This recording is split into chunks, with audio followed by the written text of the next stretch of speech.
Hello again, whiskey friends. Thanks for joining everybody for another Whiskey Wednesday here. Very excited. This wonderful weather has allowed me to get back outside to stream. I don't think I'll be a sweaty mess tonight like I have been the last couple weeks.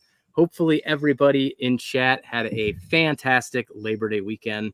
Today we do have a special edition of Whiskey Wednesday. We have Clark Schifani. I did it anyway. Clark in the back from Old Dominick. He is the sales director that also helped us with our single barrel pick of the Huling Station, which we will talk about a bit more. But really, we're really excited to talk about Old Dominick. You have heard us talking about this brand the last couple months, and it all begins with a trip to their distillery and a bottle that Clark gave us. So thank you for joining today, whiskey friends. Let's kick off the show.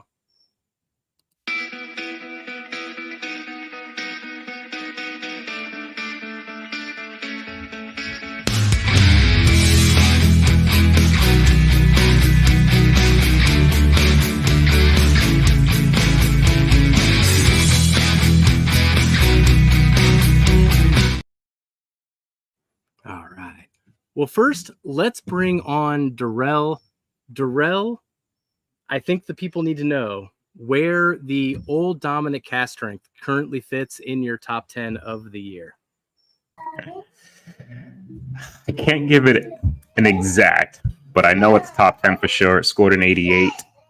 Had a few bottles score in the 90s, and that's like right at the top, man. So I'd be curious. I'm not sure if it's top 5, but it might be just under, to be honest. Like, and I can't remember the price. I think it was like $60. Like, come on. Like, this thing is ridiculous. Ridiculous. And thank you to Clark for giving us that, man. I freaking love that bottle. Well, Kelsey, why don't you show everybody what you have the fortunate here to sip on to kick us off, because I'm now quite jealous. I'm not going to be able to stop thinking about the fact that you've got that bottle in your hand. So it's only fitting that these two got our picks, some other picks early than I did, that I get to sip on this, which is our pick from Huling Station. So if I get it to freaking focus here, there we go. There you go. So we did confirm it was the same barrel number, so we're all set. Clark and I were a little bit nervous of some emails going back and forth that had a different number, but we did get it all confirmed. This is the same thing that we are going to get. So I've always liked this brand. Recently, within the past 2 to 3 years, we'll talk about some earlier picks that they did, as well as some wheat whiskey, as well as some other things that Old Dominick is doing very, very well. We'll get into that a little bit later. But, man, what an incredible pick experience. I can tell you guys that have ever gone to the distillery and gone on a tour. Great, great experience. From the picking team all the way down to the tour, everything has been top-notch. So thank you, Clark, and to your team. Thank you to them for providing such a great experience for us. So let's bring Clark on. All right. So now let's bring on Clark, the sales director at Old Dominick, who did help us out with the pick back at, it's been May 2024. So Clark, it is great to see you again. What's going on, everybody? How are y'all? Hello again. Or hello for the first time, I should say, whiskey friends. Officially on the channel. Yeah. Not to you three, but to the rest of the folks. So yeah, thanks for having me. Absolutely. A pleasure. So Clark is actually joining us here while he's on vacation. That's why he's got a very similar backdrop to me. So I do appreciate you joining us tonight, taking some time out of your day to talk about the brand and talk about this whiskey. Hey, you know what? I was going to have a cocktail hour anyway. Might as well do it with you guys. So, Nice. Right. Yeah. Well, it looks like it's pretty weather where you're at. It's not raining. It doesn't look too hot where you are. So no, I'm down here kind of right outside of the Santa Rosa Beach area, down in the Destin Panhandle. So okay. It's not a bad place to be. It was busy last week down here, but it's kind of quiet, after Labor Day. So that's nice. Yeah. Well, thanks again for joining us. Where do you want to start, Jeff? You know, I always like starting more at a personal level. I'd love to hear more about you, Clark. Like, what brought you here? What brought you into the whiskey industry, into Old Dominick? Give us a little bit of background on yourself here. Yeah, thanks. The industry.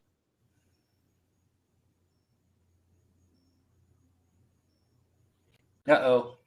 I think we Um, lost him. Oh, you got me. Oh, there we go. You're back. Yeah. There Sorry. you go.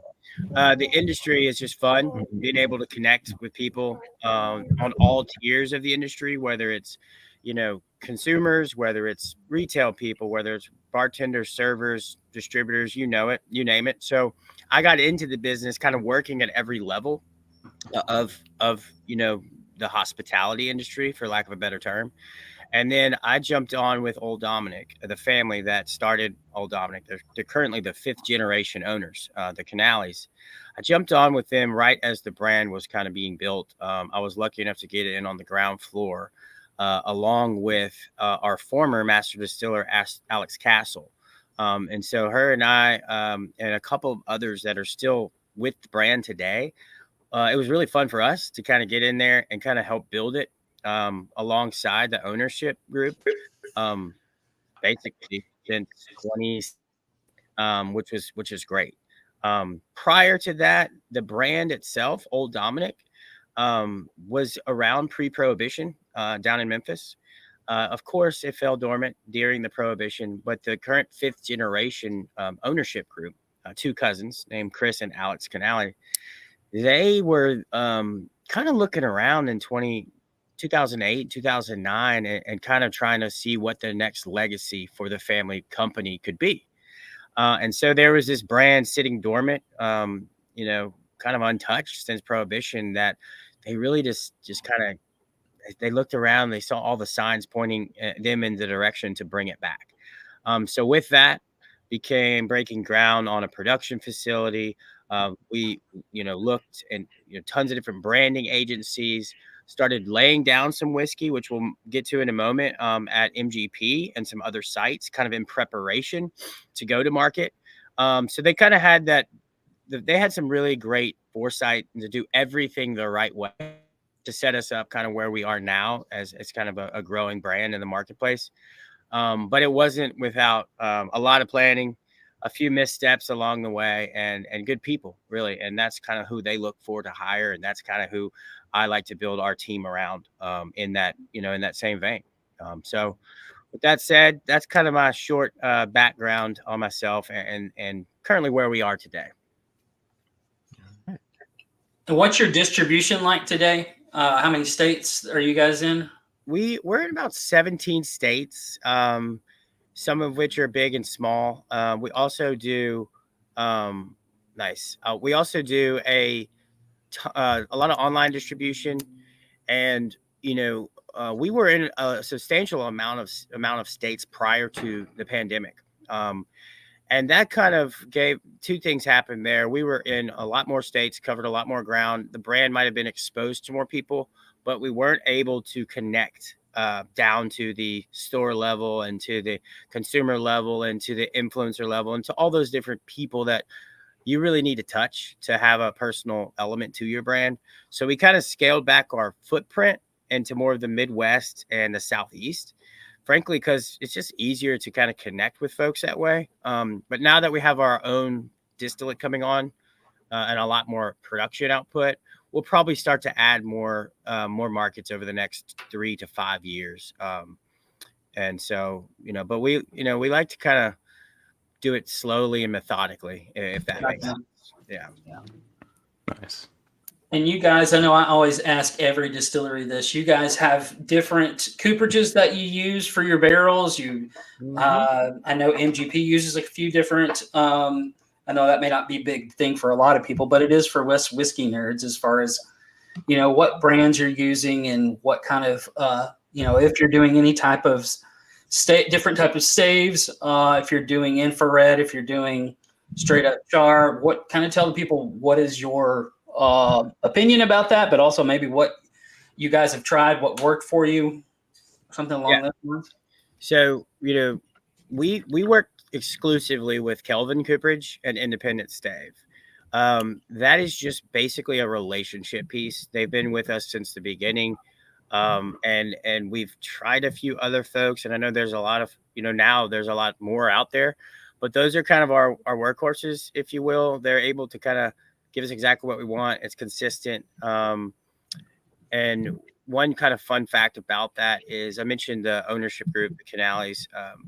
They own a ton of timberland in McNairy County, Tennessee, which is just about 100 or so miles out of Memphis.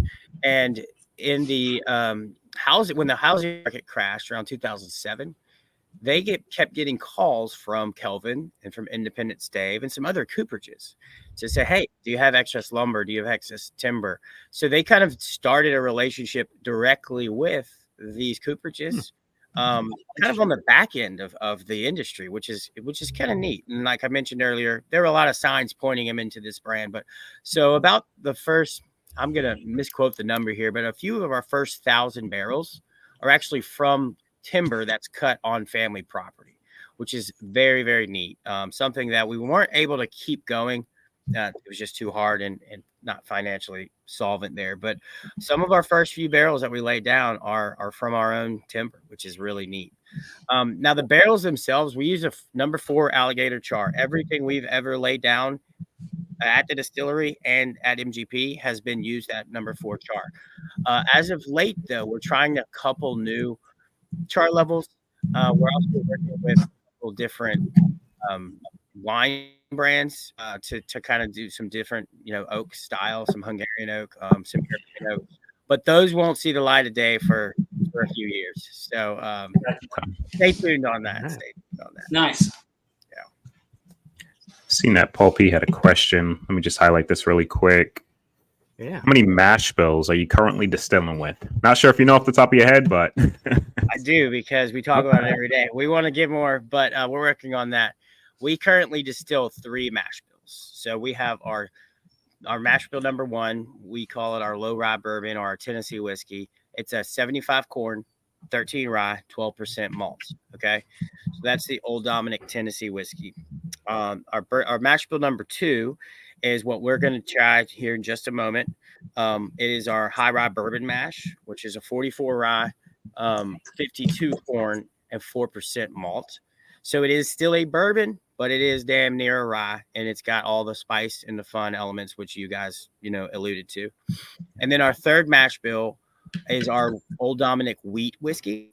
So it's an 83% wheat, 13 rye, 12 malt. Okay, so that is a something that's coming out next year. I'm going to introduce that to the market just through some barrel picks, because we don't quite have enough inventory on that. That is 7 years, which is really the sweet spot for that, to support like an everyday shelf SKU. So we're going to just release it for some single barrels and do some fun things with that.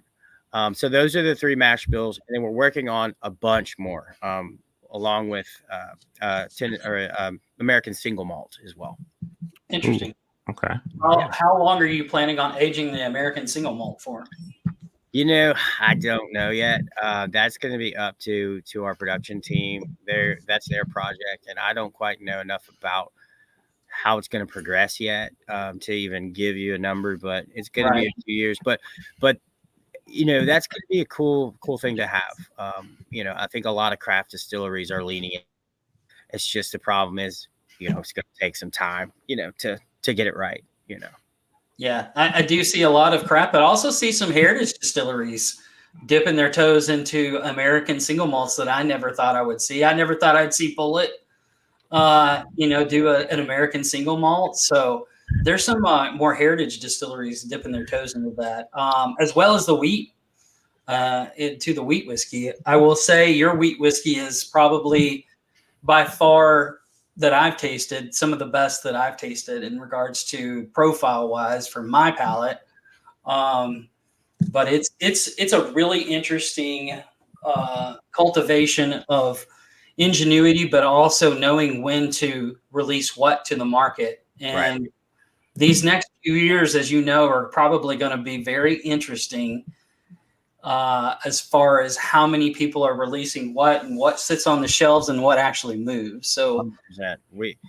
We as a company want to put bottles and items on the shelf that bottle left, but 2, 3, and 4. And whether this $90, $100, this unicorn chasing bourbons and whiskeys, that's just not our speed. And so we want to make sure that it's a great price point, but readily available and a value, right? So if there's a thin line to walk between when things need to come out of the barrel and when things are too young, or when we need to get it to the market so we don't lose, that kind of that profile we're looking for. That's the hardest part about a craft distillery, right? Managing your inventory levels and kind of keeping up with industry trends at the same time. here's another one. My buddy Henry, who lives in Little Rock, all the cookies is amazing distillery only release. Any plans to release this bottle to other states? Sorry, Henry, you got to come see us in Memphis for that one. Trust me, as the sales director, I wish I could, but that's a nuanced whiskey. It's very much connected to a local brewery that they make this cookie milk. And so they only make it a few times a year. Therefore, we only get a few times to do it. And we don't want to take it to the masses because it'll probably lose its profile that people like so much. So you got to come see us for that one. Sorry. Great question, though. It is a good question. I know we're going to jump around a little bit here, but I just saw it on Instagram today too. That's not going to show up. But the Fool of Sin. So you release these special releases. How often here? It actually seems like you come out with them maybe every 3 months, even at the rate things are going. But I'm curious. Yeah, we kind of have a backlog, I guess, if you will, of a few of those things. And I'll tell you why. And it's a great question. You don't want to put them out when they're not ready. But then again, you can't time when they are ready, if that makes sense. So our guys are constantly tasting them. And being that we have this beautiful distillery in our tasting room, they can quite literally look and say, we need to get some of these out before we kind of lose the profile. And so sometimes that'll happen fast, and that'll happen. We have a couple in the hopper now that we're like waiting for them to take form and really kind of bring on some flavor profiles that we're looking for. So it really all depends on when they're ready. And luckily, like I said, we have the distillery, to use. So, hey, whenever we put those out, people come flocking for them. So that's a good problem to have. Yep. Oh, yeah. Many of them are finished in, beer barrels and things like that. So it also factors in, like, when we get the breweries to send us the whiskey, or when we can send whiskey to them and let them, age it. So there's a lot more logistics behind that than you think. Yep. Yeah, it's the Fool of Sin I just saw was a stout barrel finished. So that sounds like definitely an interesting release there. It's a good one. Well, let's back up then. Let's start more with the Huling Station, and then we can get into the Old Dominick cask strength. But with the Huling Station and what you've released here, first with things that were distilled with MGP, you went through your mash bills just a second ago, and it always sticks out to me a little bit when people utilize MGP for, say, a mash bill as unique as 44% rye, and then copy that with their own distillate. And I think you said the same thing with your wheat whiskey. It seems like you're copying that mash bill of the wheat MGP that you had before. So curious if that was like the plan all along, or how that kind of resurrects itself, with getting into those mash bills. Yeah, that's a great question. I like to say that was the plan all along. I don't know how accurate that really is, because, well, here's what we did. We tried to mimic that, right? We tried to say, hey, let's go ahead and go contract some stuff at MGP. We, in fact, went a couple extra steps. We took up our own grain, our own, hell, we even took our own water up to Indiana. So we could try essentially to cook in someone else's kitchen, if that makes sense. Yeah. All the while knowing we were going to do the same thing at our place in Memphis.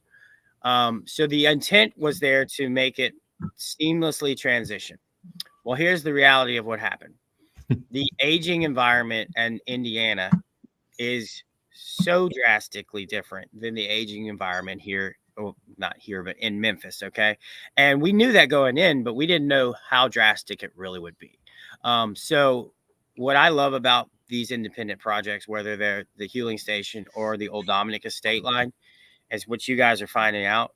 Yeah, they're the same mash bill, some of which are almost the same age in the same barrel. How different are these whiskeys? Extremely different. Yeah. They're completely different. Yeah. So it's one of those deals where, yeah, sure, we were trying to mimic, but did we really know it was going to be that different? I don't think, heck no, we did not. And it turned out to be a blessing in disguise because, those mash bills that you mentioned at MG that we make at MGP, those are actually proprietary to us. So you're not going to find either of those out under a different brand. Those are quite literally our property, if you will. Yeah. This is an interesting question about the beer barrels. Fascinated by aging whiskey and beer barrels. Did the beer brewery get the barrels back and reuse them to age more beer after it's been aged in whiskey? Yeah, it depends. And that's a good question, Wayne. It depends because some of the distillate that goes into the barrel is a lot more astringent. Like if you're doing a barrel aged gin or maybe a younger whiskey, right, where you have a lot more, it could strip all the profile out of that and be imparted to the distillate, right? There's the other way to go where, it's kind of just a short finish and there's not a whole lot of interaction with the barrel. And then the breweries can get it back.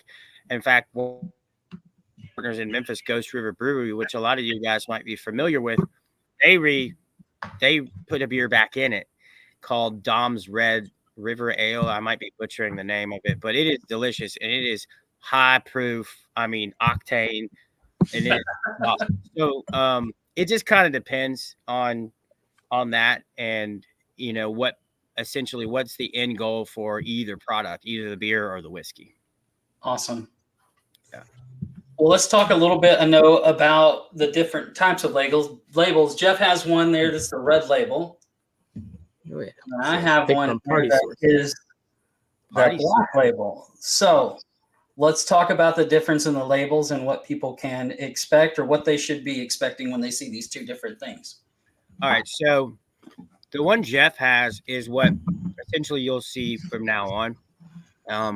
It's got a red label and it's in that square bottle, right? The one you have, Kelsey, is a bottle shape that we were out of glass during COVID. Okay. I mentioned earlier, we were spread all over and business was good, but it's one of those deals where you're spreading yourself thin to try to kind of, make an impact. So two things happened. Not only were we out of glass, but every other brand in the country was out of glass. There was a major shortage, if y'all remember that. Yep. So we gobbled up as much of that squatty bottle as you have as possible. And we put everything we could in it, including our single barrel program. All right. So with that said, we are out. We've transitioned back into our custom glass. So you won't see that squatty bottle out there, but you might see that black label. And in our early barrel program days, we had that black label to differentiate our single barrel and any other product. Now, what we found was that people were running all over trying to pick up the black label Huling Station. And I kept saying, wait, if you can't find the black label, you could go to most of your local retailers and you can buy the red label Huling Station. And it's the same whiskey at 100 proof, albeit, in a batch versus a single barrel. So there was a tough connection to the market and to the consumer with the black label single barrel and the red label everyday shelf stock. So I think 2 years ago, maybe a year and a half ago, we transitioned fully into what Jeff has. And if you ever see one of our wheat single barrels, it's kind of like this charcoal gray label, which matches the same product, the Huling Station wheat that you can find on the shelf too. So two things, more of a consumer education, and hopefully it would help us let people enjoy the everyday version of that product as well. Very nice. Yeah. Let's talk a little bit about this particular barrel, which was 1528 that we picked. So the proof on this one is going to be 112.11. It is the high rye mash bill at 44% rye. This one was, I believe, was it almost 7.5 years old, or a little over 7.5? I'm looking here. Hold on, bear with me. It was distilled April 30th, 2016. You're making me do math here, but It'll be 8 years because we picked it in May. I thought it was 8. Yeah. It's 8. It's a little bit 8. Okay. And we dumped it not too long ago. So yeah, it's 8 years plus when we get it out. And man, it's awesome. That 8-9 year mark, that's the sweet spot for that distillate. That is where it is every day. And like I said, the ones that I think Caesar's was the same. I think this is an 8-year. The one from River Point that I have that's in my closet in my bunker, hiding from myself because I'll drink it too fast, is 8.5 years old. It is in a Kelvin barrel. That was really, to be honest, for everybody. When I walked in and when I talked to Old Dominick, I said, I know what I want. I want an MGP, at least an 8-year or close to 8 years I can get Kelvin barrel. And I was like, it's a very specific ask. I just so happen to have plenty of those. I fell in love with this distillate at that age and that particular barrel influence. It's so dang rich. It's really, really, really good on the nose, and then the palate follows through. Has a great finish, even for 112 proof. It's really drinks really easily. And it doesn't, to me, it almost doesn't drink its proof. Jeff, what did you think about it when you picked it with us on this one? Oh, man. I mean, we picked one of the lowest proof on the lineup because it actually had the most flavor. So everyone in this chat knows that we love our proof. But the fact that we gravitated towards one of the lower proofs in the lineup definitely sticked out to me as something unique. I'll be honest, I think we were all looking at like 3 different barrels, and there wasn't a bad one in the lineup when we got down to it. Like it was all winning. I can't wait to taste it again. I'm actually really, really excited about this particular barrel. I just looked at some notes here, and y'all had 4 barrels in the lineup, 2 of which were 118 and another was 115. So this was actually the lowest in proof of the 4 we tried. But if I remember, we were kind of splitting hairs at the end between, I believe, the 2 lower proof ones, which was later come to find out that the 2 that weren't everyone's favorite were actually higher in proof. So that's very, very unlike us, but it was just so rich and so oily. But that's what plays into the blind, though. You know what I mean, right?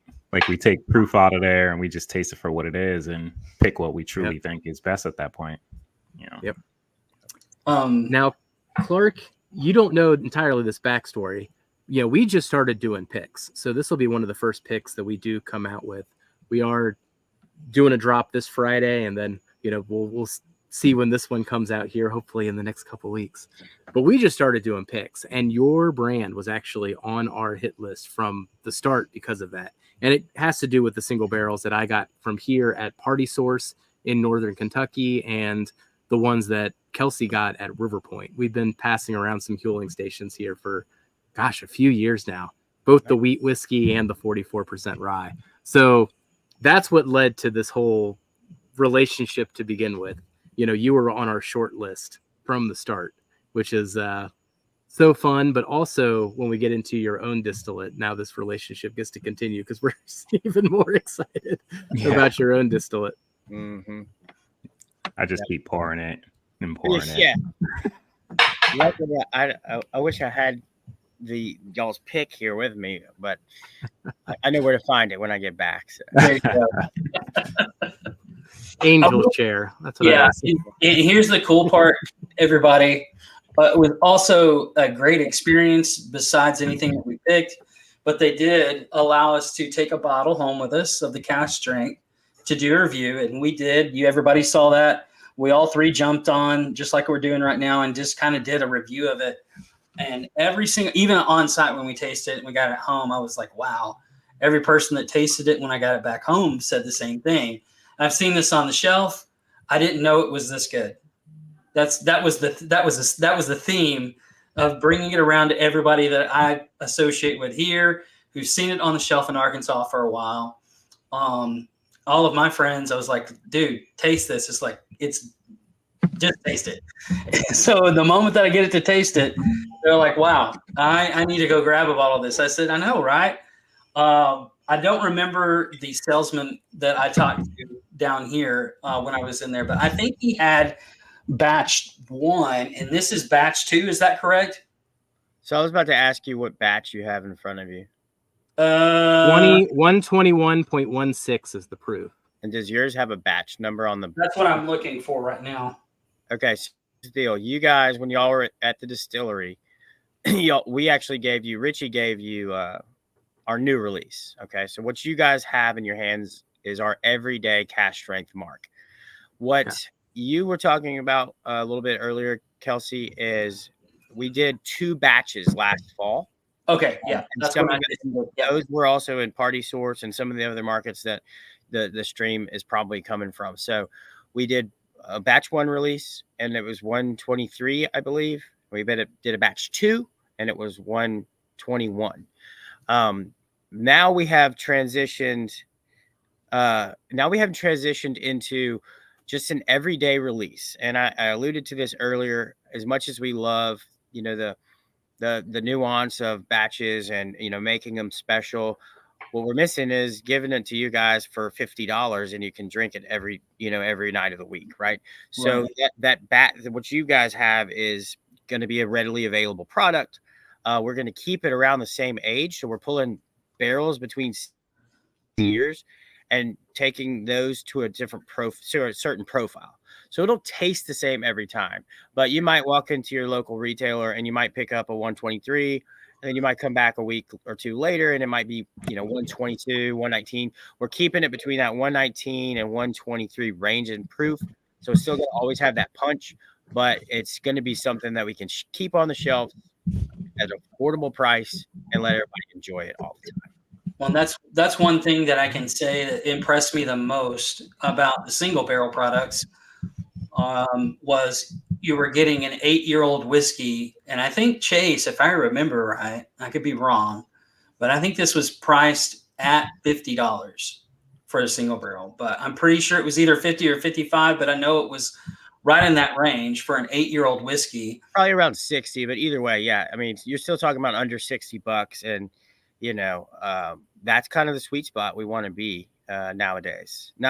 So don't run out and call your local retailer if you see things higher than that. That's just what we're targeting, to put it in for.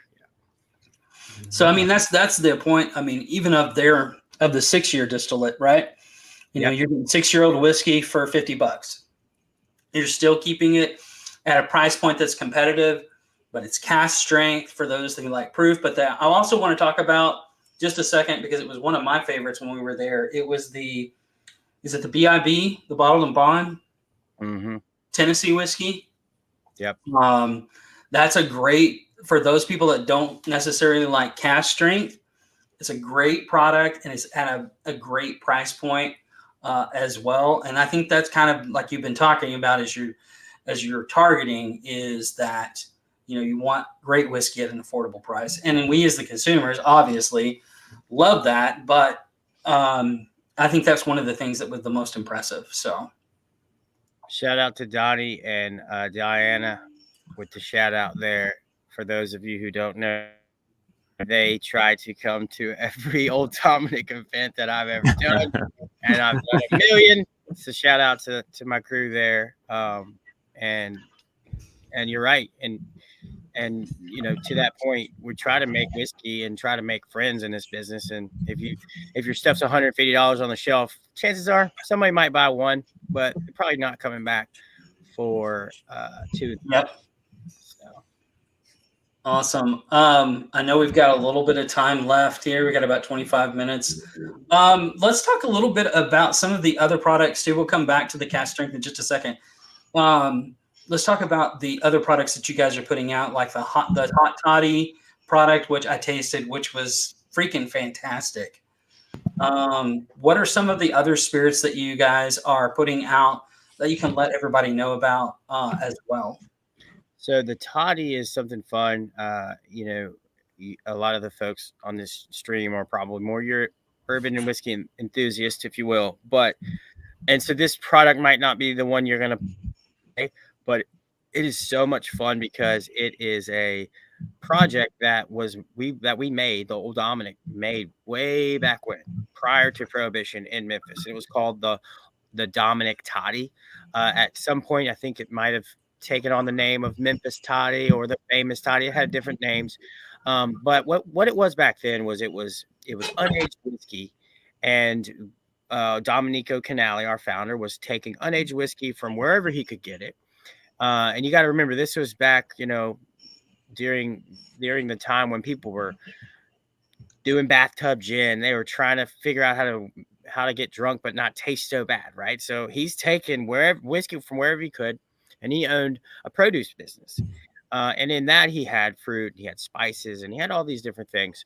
So he was flavoring his whiskey, so to speak, way back then, and then bottling this toddy, which people consumed to enjoy, but then almost as a medicinal kind of remedy, so to speak. In fact, there's a lot of some old in the see, there you go. So there's a lot of old ads in the local newspapers around town that were like the Old Dominick Toddy recommended by 5 out of 5 physicians, which is just comical to think.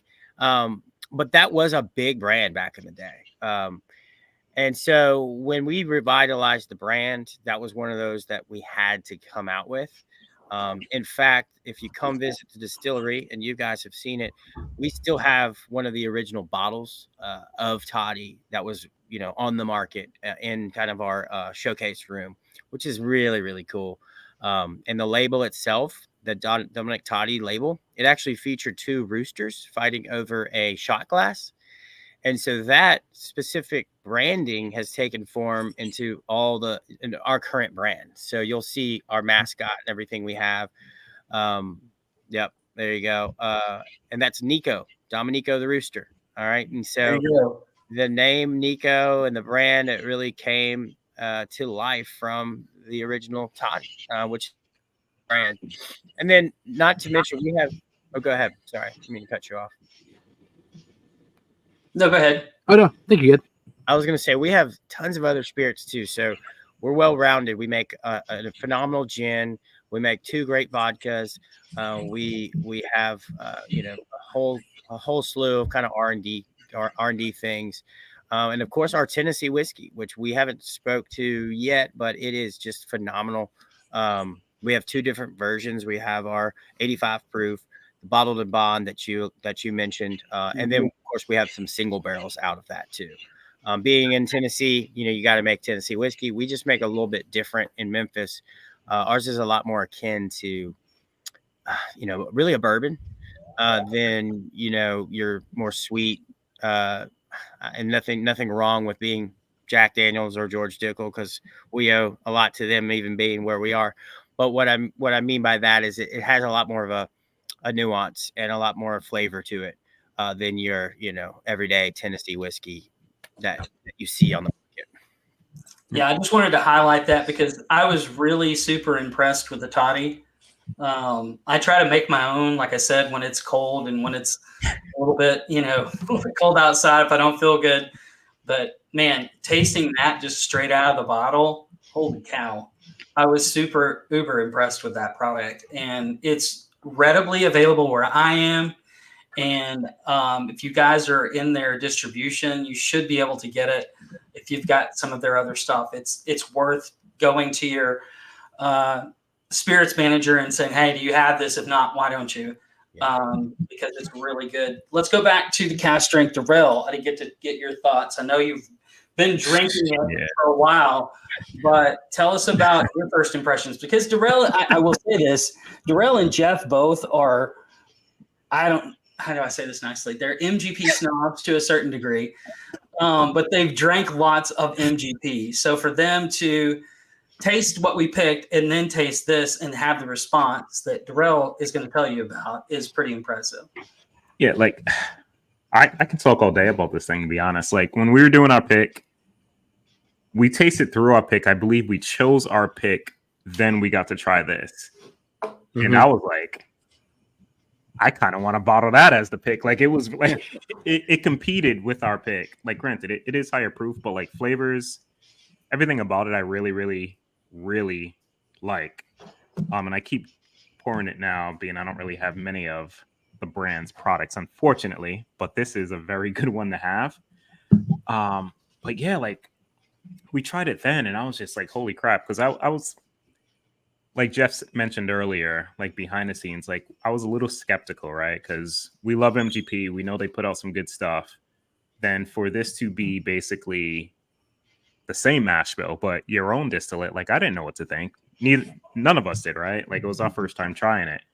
And I was like blown away. And it's funny, like it really hasn't gotten that light yet. I don't think people just have given it a try. You know, like I think once everybody starts tasting it, they'll realize how good it is, and the price point too. And you could touch on that. I think it was like $60. I can't. It's not expensive, but right. Value is there, taste is there, very, very good. And just curious if you're ever going to do single barrels. I don't know if you talked about it when I stepped away briefly, but will there be single barrels of this stuff? Oh, there is. Jeff's shaking his head. Oh god, there already are. Oh yeah, So this calendar year, we're working through. We're finishing up our barrel program, and from the sales side of things, we have to sell them during a certain window. Therefore, that way they can get out to the market by holiday season. So we're wrapping up. I've got about, I'm not going to say how many, but I have single digits left to sell, and we are having more asks than we can field on the bourbon barrels. But we will be starting back in, like early spring next year, 2025. And so maybe we can do a group pick on that together. But yeah, the barrels are a big seller. Obviously, the barrel pick market is crazy, but that cask strength that you're drinking, Darrell, I mean, dude, it's only a 6-barrel blend anyway, and everything is cask strength. And so it's just a great everyday sipper, in my opinion, for the high proof people like us. Yeah. Are you doing the same barrel numbers for the wheat whiskeys? Is it roughly around 6 that you're doing for the blend on the wheat whiskeys, or are you just doing the MGP was 8-barrel blends? That's kind of how they were palletized there, and that's the only reason why. The cask strength bourbon we're doing now, but what we're finding is it's the output is getting eaten up, because we put all of our distillate in at 110, and we're getting a ton of proof swing, and so 6 barrels isn't giving us as many bottles as we want right now. So we might have to up that, but that's a good problem to have. That means we've got a lot of wood extraction, and we've got some, we've got a ton of humidity in Memphis, so that's helping the process. In fact, I've got a couple of these Tennessee whiskey single barrels that are, one is up to 139 proof. We just did a sample yesterday. Wow. Went into the barrel at 110. So wow. That's impressive. Crazy. That's crazy. Yeah. And this is a great tip, Donnie. Thank you so much for sharing this. If you visit Old Dominick, sit at the bar, order Gus's chicken online, then walk across the street and bring it back to the bar. They have some really, really great fried chicken at Gus's. So that's a pro tip. That is a pro tip. In fact, we don't have a temperature controlled aging loft, and the windows are these old windows from 1850s. You can open them up, and man, you can just get that waft of that Gus's chicken up there within the whiskey room. I mean, that's heaven right there. It's a good spot to be. Awesome.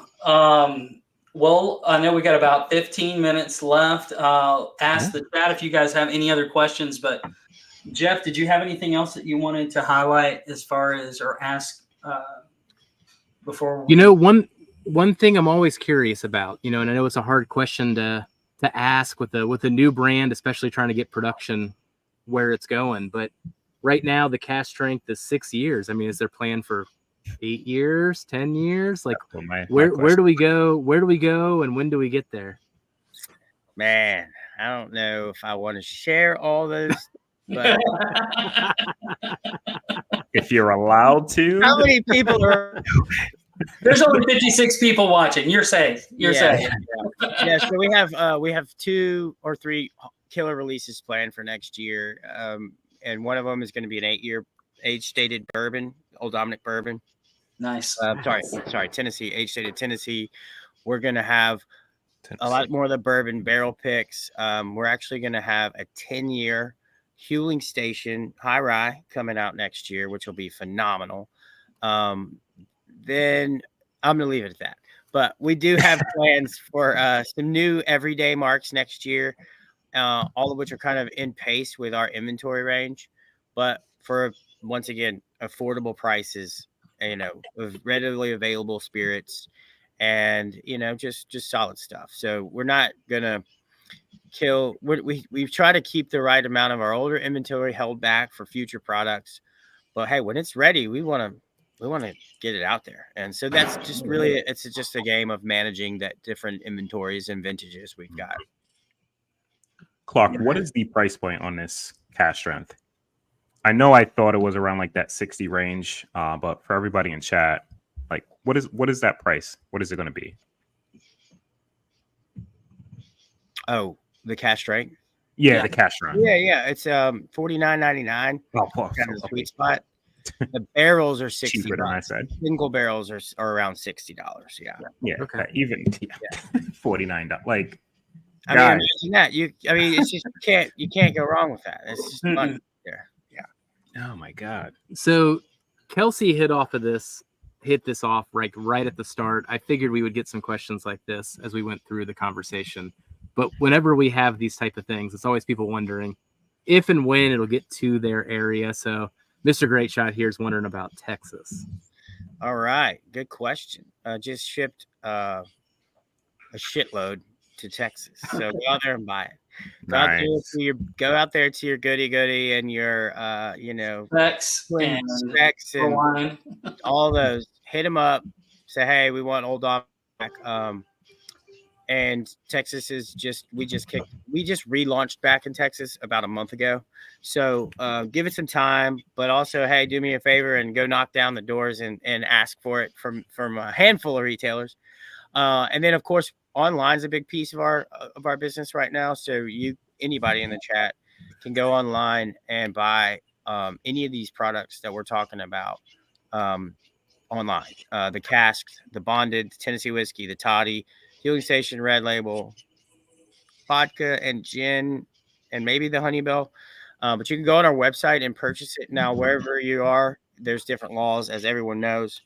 So I bear with me on that. But we're getting all those products up on our website over the next, really weekly. We're adding a lot more to them. So we just started a new direct-to-consumer platform about a month ago to kind of broaden our network. Michigan, we'll take it all. We'll take a show. Yeah. You have to ask the state board. Keeps dropping a bit. Vacation data over there. So Darrell, as we get Clark back here, what are the main notes you're getting on this cask strength? Oh God, I've just been enjoying it and not even trying to pull notes, to be honest. I keep nosing it, but just like I'm in like my own world. I just know it's really good, but hold on. And it lights up my tongue. That rye spice, I love that. Mm-hmm. It's sweet up front, and then it just lights the middle part of your tongue up with the rye spice. Yeah. That's actually the characteristic that sticks out to me the most, Kelsey, when I go back and forth between this and the Party Source pick. Now, I know a lot of the times Party Source picks very accessible barrels. I would describe it that way. The rye spice, though, even though they're both 44% rye, It is amazing on the Old Dominick cast strength. Like I wouldn't even consider the Huling Station that I have here high rye, even though they're both 44%. Like Right. the flavor profile's totally different. The rye doesn't even hit mid palate like it does on the Old Dominick here. One of the things you'll find, you guys know, because you are self-proclaimed MGP snobs, but there's no mint in the Old Dominick Huling Station high rye. Okay, the Old Dominick high rye, whereas the Old Dominick Huling Station pick that you alluded to, the Party Source pick, and even y'all's pick, it still has some of that herbal mintiness to it that is kind of known in a good or bad way from MGP. So I think that the baking spices and the peppery and the rye, it comes through a little bit differently on our barrels as opposed to what was made up in Indiana. Gotcha. And that's just my take on it, but that's kind of how I feel on it. Here's the website you guys can go check out and see what products they have online, see if they ship to you guys. Thank you, Richie Z, for putting that up. Donnie was asking which batch of the cask strength we're tasting tonight. So this is the newest batch that you guys released just a little while ago, correct? So, yeah. So like I said earlier, we're getting away from the batch cycle here, but really it's the proof is what you want to kind of use to kind of catalog them, if you will. So that's 123 proof. I believe is the one you got, Kelsey. 121.16. 121. 121. Yeah. So it's 6 years old on that one. If that makes sense to everybody, you're not going to see batch 1, 2, 3, 4, 5 in perpetuity. It'll just vary a bit in proof. Yeah. Just think of the stags, all the proofs, and just figure it out that way. Yeah, the one thing that killed me off of this batch that you gave us, like the main note that I still get even today, it's almost a honey-soaked oatmeal raisin cookie. Sometimes I go between raisin and like a dry cherry. But then when we were at the distillery and you had all the cookies, I was like, it tastes that way anyway. It's all the cookies. It's all these great oatmeal cookies. All the cookies taste way different than all the cookies. Let me just say I know. It does taste different, but that was like my first initial impression. I was like, that's the flavor profile in my head. I know. And I thought you were going to ask me for a barrel of that. And I was like, no. Oh, no. We'll work up to that later, maybe. For Clark, let us know. Otherwise, we're going to kind of wrap it up here in a few minutes. I would say the thing that I'm most excited about to see in these next couple of years, like we mentioned earlier, is to see which brands are going to thrive as the plateau happens, which I think it's already happening. I'm seeing it. Things are sitting on the shelf longer. Which brands are going to, really progress and do what it takes to sell. And I think you guys are well cemented in your spot for great whiskey at an affordable price. And I think you guys are going to stay around for a long time. So I'm excited about that. We appreciate it. And thanks for having me on. And to everybody out there, there's going to be a lot of brands that are going to probably fade. And we're kind of rooted in the relationship piece of it. And we happen to make good whiskey. So keep supporting us. Come see us at the distillery. Ask your local retailer to keep us on your shelf. And cheers to having me on. Absolutely. So, Clark, I'm going to put you on the spot here. We're going to end it. We started on a personal question about your journey here. Now, our friend Marty here has another question for you. Oh, gosh. Marty. It's an easy one. All right. There's no Old Dom. What's your go-to whiskey? What do you like to drink? What's my go-to? Man, I'm an Old Forester guy. That's my jam right there. Okay. Which Old Forester, though? Man, I like them all. I like just the regular barrel proof, whatever version that you can get. Okay. I like the Statesman. That's pretty good. Just generally, though, that distillery, I've never had a bottle that I didn't like from Old Forester. Gotcha. Mm-hmm. Are you a more like, here's the interesting thing. I know Jackie had said this before. She enjoys Old Forester at 86 proof. So she enjoys it at a lower proof. Are you more of that type of vein, or do you like the little bit of a higher proof? My personal favorite of theirs is the 1915. So I take the 1920 and the 1910, 50. Yeah, I could go either way. You know, I kind of like that low proof. Yeah. Every so often, and that's the bourbon. That's the one I grew up like gravitating to them for working behind the bar. That was just the best mixing whiskey to make a cocktail. And if you go there, obviously many of y'all have. I mean, it's just a place, cool brand, and but yeah, I like that. I like that they kind of hung out there at that low proof. Of course, they have a wide range of spirits and things you can go for, but it's hard to make that nuanced of a whiskey at that low proof. Trust me. Oh, absolutely. 100 and consistency in it as well. So that's the hard part about it when you're doing that type of a production scale, right? You're talking about inventory and production. Just try to imagine. I can't fathom it. How many barrels they have to make, to keep their mind-boggling for us. So I can only imagine their struggles. So yeah. Well, let's talk about just a few minutes what we got left. Let's mention how often you guys do tours. When do people need to? How often do you do it? And then how in advance do people need to book their tours in order to get it set up? We're open 7 days a week, with the caveat being we have a phenomenal venue. So sometimes we'll have a corporate event, but 7 days a week. We do tours every day starting at noon. Weekdays they run until I think about 6. Weekends we have a few later tours. We have a beautiful bar as well. So what I tell people is, hey, come to the bar first, sign up for the tour. You might wait 30 minutes, you might wait an hour, but you won't go thirsty. Hang out and get some chicken if you want. But yeah, we're open, 7 days a week, and really the best way to do it is follow us on all the socials and just get engaged with the brand. Awesome. Jeff, Darrell, you guys got anything else you wanted to ask or talk about? I think that's it on my side. Darrell, how you feeling? I got one more trick up my sleeve, but I'll leave it to Darrell. My main question was single barrels for the Castron. So now that that's a go, like I'm good. Like I'm in my happy place. I just can't wait for that to start happening. Let's get other books. That's gonna fill up quick. So. I know. I want to get that one on the books, and I want to get a wheat whiskey pick on the books. Those are my 3 favorites that I want to try. I want this in more people's hands. Like we talk about it, right? And like I don't want to seem biased because you're on the channel or anything like that, but like it is really, really good, guys. Like for those who've had it, I can't imagine you don't like it. And for those that haven't had it yet, you gotta find it. or taste it. Like I'm not just saying it to say it. Like, and we're not the guys to do that anyway, but it's really good. And it's $49. I mean, it's crazy.